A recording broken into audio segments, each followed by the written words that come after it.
Yeah, we are at Tigon Music Production in collaboration with Wentorum Media Equipment. And we have with us here today at the Spine Building at the Liverpool International Music Festival Academy event called the Open Source. We have with us Mr. Ben Wynter's I.M. Falana from Tigon Media Production.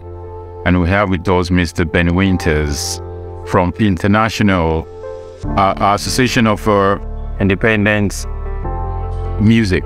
Am I right? So could you please introduce yourself, please? Hi Dan, I'm Ben Wynter. I am from the Association of Independent Music, which is the trade body in the UK that represents the independent music sector. So we represent everything that isn't on a major record label, the major record labels being Sony, Warner Music and Universal. And we represent everything outside of that, which makes up 26% of the market. I also am an artist manager. I run my record label and production company called Unstoppable Music Group. And I'm also co-founder of Power Up, which is an initiative to help Black talent break through the glass ceiling into senior management roles and into the boardroom for the music industry. Wow, that sounds very interesting. Now, how would you sort of see this event happening here today called Open Source by Liverpool International Music Festival? What do you think the emerging artists are going to gain out of this? I think the Open Source event is an amazing event.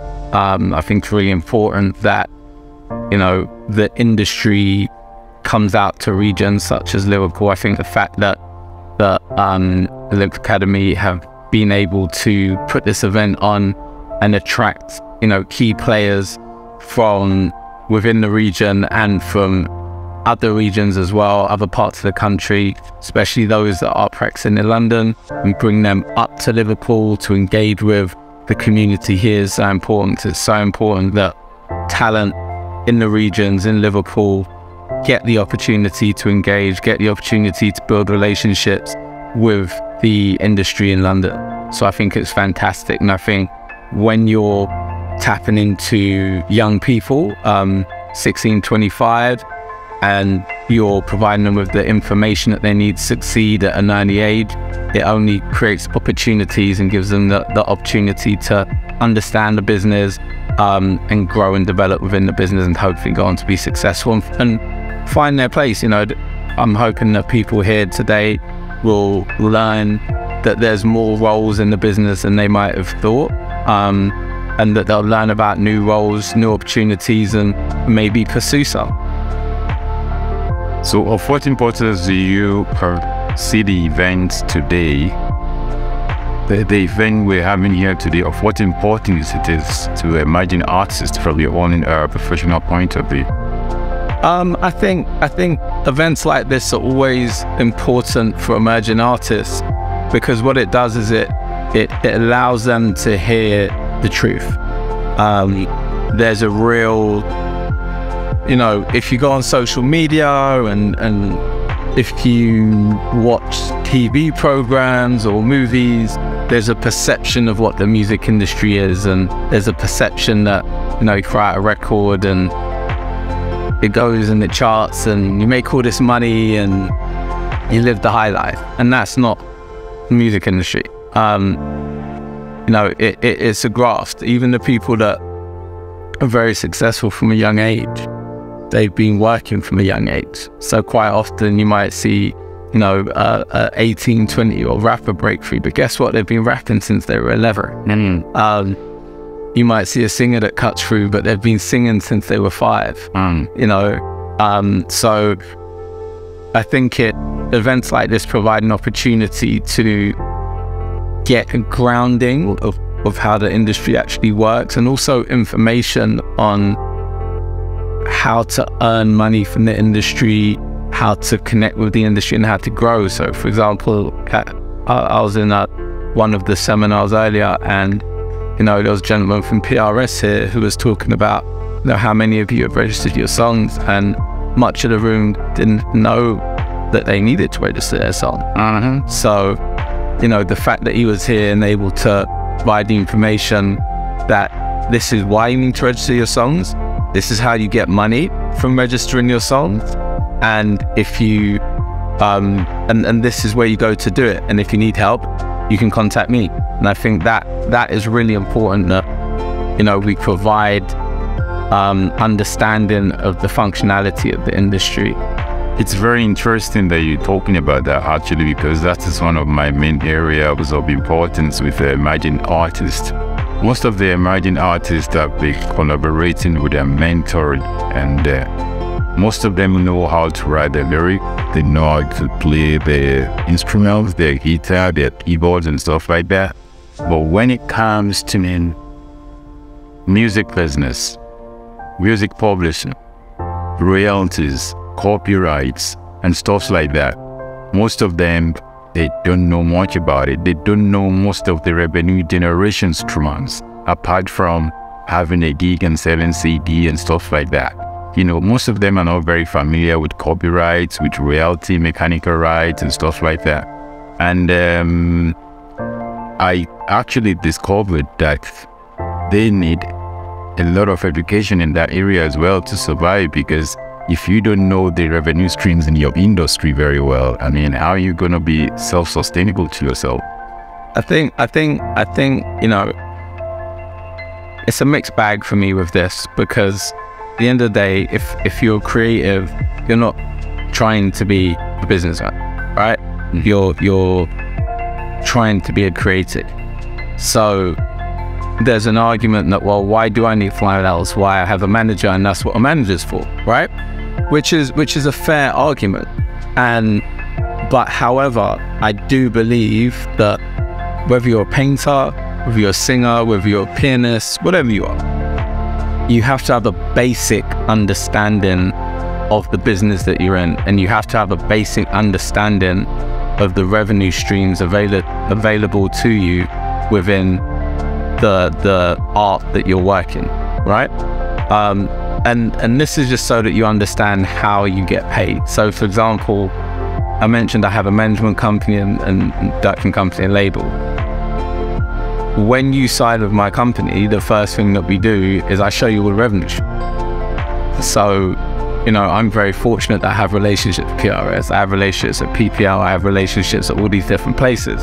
So I set up meetings for the talent I work with to go and have a one-on-one, so that they can, that's very interesting, so that the revenue stream can be explained to them. So they explain, this is why you sign up to PRS, and this is how the revenue stream works.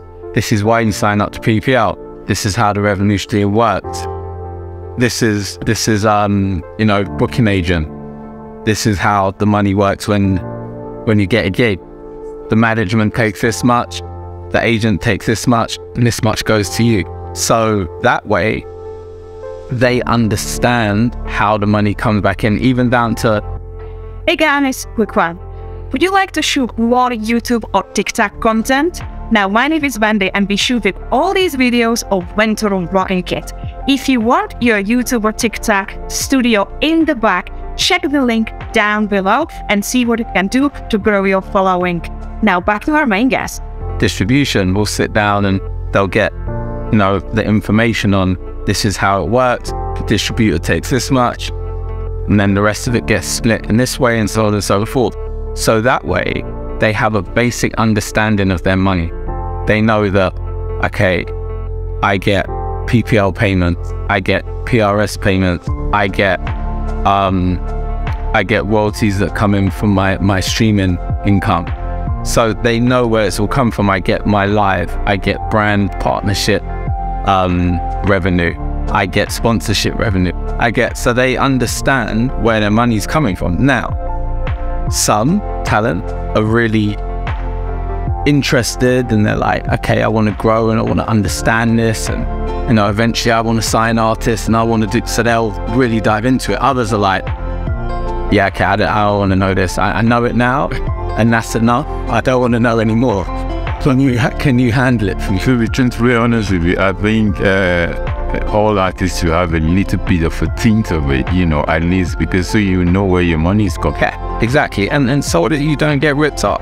But there's many stories of, you know, managers that have taken advantage of an artist because the artist can load. Okay, we directed their money. A lot of music case, different revenue stuff case.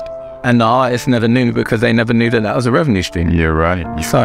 You're very right. It's important for them to know so that they know that money should be coming into their account. So I think that's a brilliant thing about today, that you have people from a lot of those important companies, PRS, VPL, A.I.M, etc., that can help them to understand that. So what would you say is the challenges facing most of the independent artists you've been working? So what is the most challenges face? We at A.I.M, we represent the independent music sector. So what that is, and it's funny because there's a massive perception that independent means that you're poor, you're struggling. That's not what independent means. It just means that you work outside of a major record label, right? Now, record labels still exist in the independent sector. You know, XL Records is where Adele is signed. That's an independent record label. Yeah. And they're part of a bigger label called Beggars Group, right? Beggars Group. So, you know, these are huge, multi-million-pound companies that are independent. They're independent of major record labels.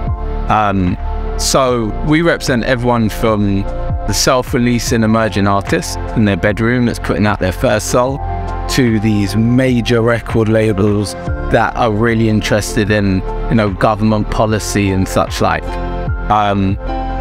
And we run the gauntlet of everything in between. So we provide information, we provide education, we provide opportunities to save money, opportunities to make money, and access to information. And I think with emerging artists, the biggest, I don't know if I'd say it's the biggest barrier, but one of the biggest hurdles is accessing information and knowing what information they should be looking. Because information is key, right? And we're in an age where you can access information because everybody has Google, you know, and now you've got AI coming in where you can ask any question, you'll get the answer, right? So anyone can so anyone can get information, but how do you know what information you should be looking for? And I think that is one of the biggest challenges, to make sure that emerging artists know what information they should be looking for. And then also, you know, making sure that they understand the type of deals they're signing, why it's important to have a lawyer, why it's important to sign the right type of deals, and the impact that signing the wrong type of deals can have on your long-term career as well. Because quite often people are desperate and will do things out of desperation, when actually if they did a little bit more research and they went out and sought information, they could find alternative ways of doing things, grow what they're doing, and then be in a better position to negotiate, or a better position to move their career forward in the right way and not have to do anything out of desperation. So events like this are great because, again, it just helps. It helps people to find out what information they're missing. Good coordination and working as well. Good connections. Find out about organizations that they're probably unaware of. Networking, as you said, and most importantly, you know, understanding that being in Liverpool doesn't restrict you from being successful in the music industry. Liverpool is some music city, and that's where we're having the Eurovision. And there you go. About it, you know. So, and it's been going on for a long time in the music industry about diversity, inclusion, recognition, representation, and equality. And I always say to myself, I found myself on a wheelchair all of a sudden. I'm a singer-songwriter, a saxophonist, I play alto sax and tenor sax. And when my condition started, I couldn't play saxophone anymore. I had to be on a wheelchair, which was like I was sliding down the ice valley, you know, with nothing to grab. But the challenges I've been facing, I can use myself as a case study. It's like most of the record labels, most of the music industry personnel, most of the producers, entertainment industry.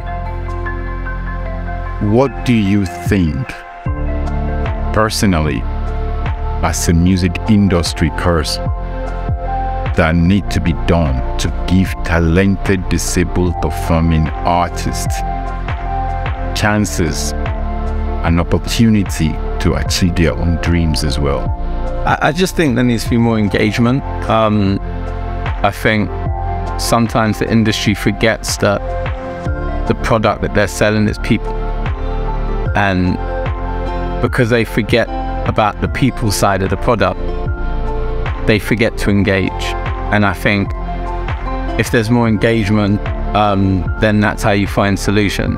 And you know, at A.I.M we do a lot of work with Attitude is Everything, because you know, we're aware not just visible disabilities, but there's neuro disabilities, and there's so many different types of disabilities. There's hidden disability that you cannot. Yeah, that you don't see. So, you know, neurodiversity. There's so many things, and we at A.I.M we're very conscious of those things, and we really try to engage in the best way possible. So, for example, we don't do any events unless they're accessible. So every event that we do, it has to be wheelchair accessible.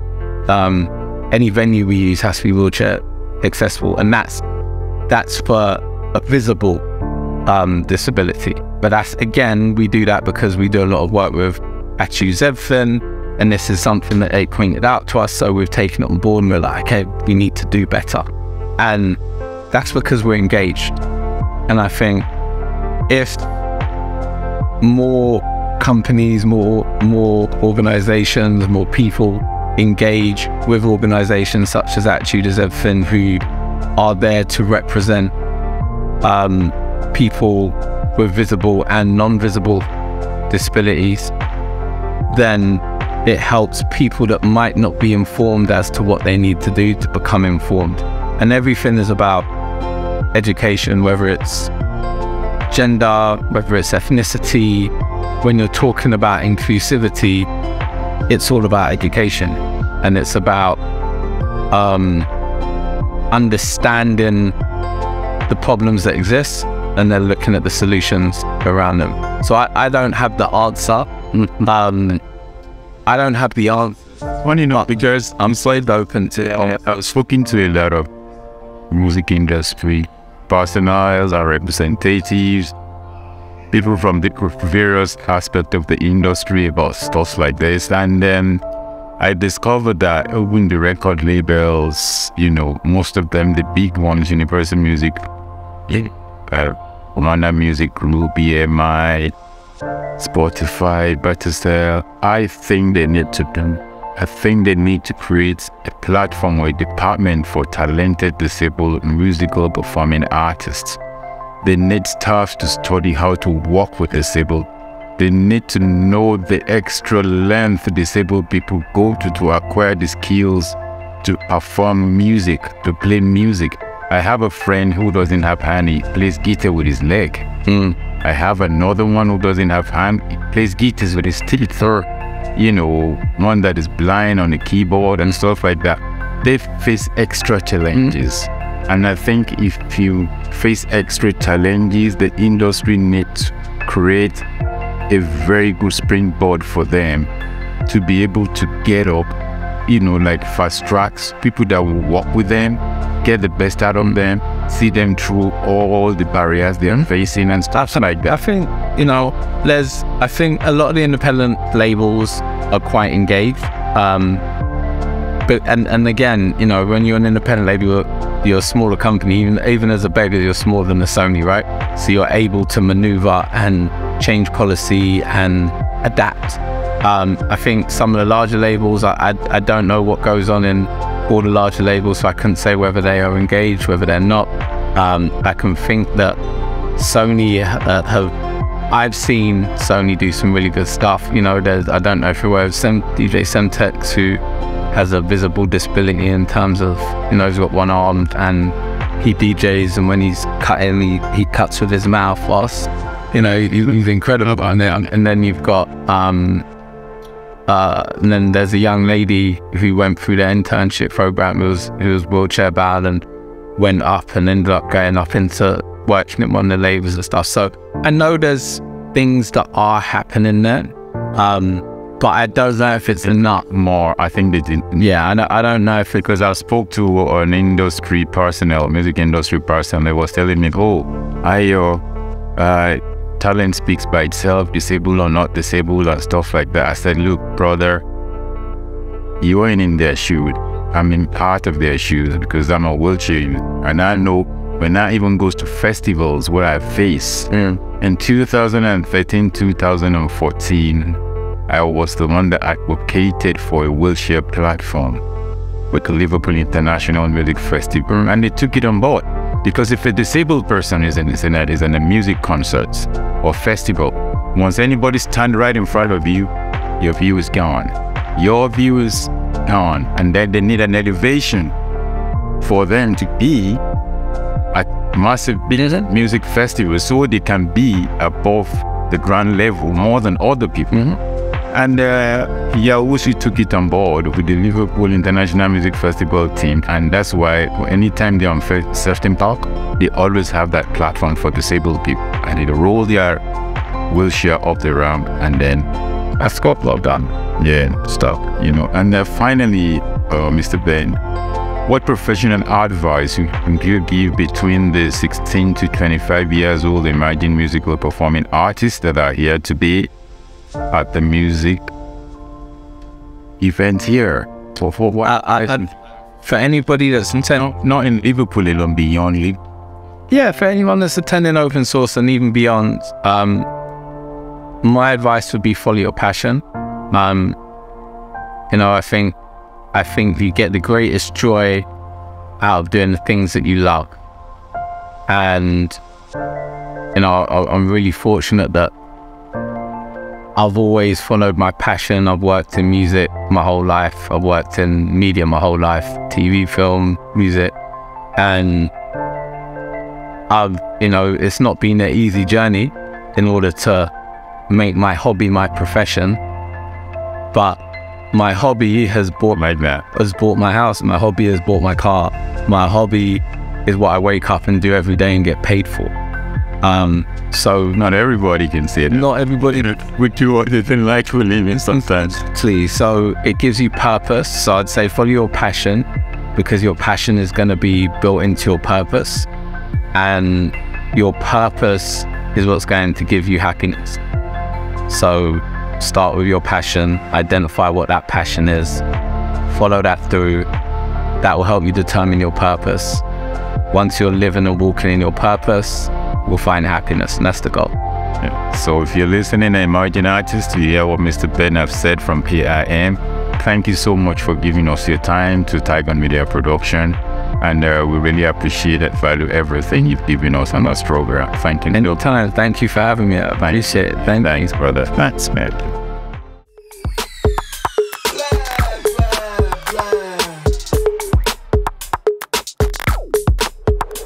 Okay, all right.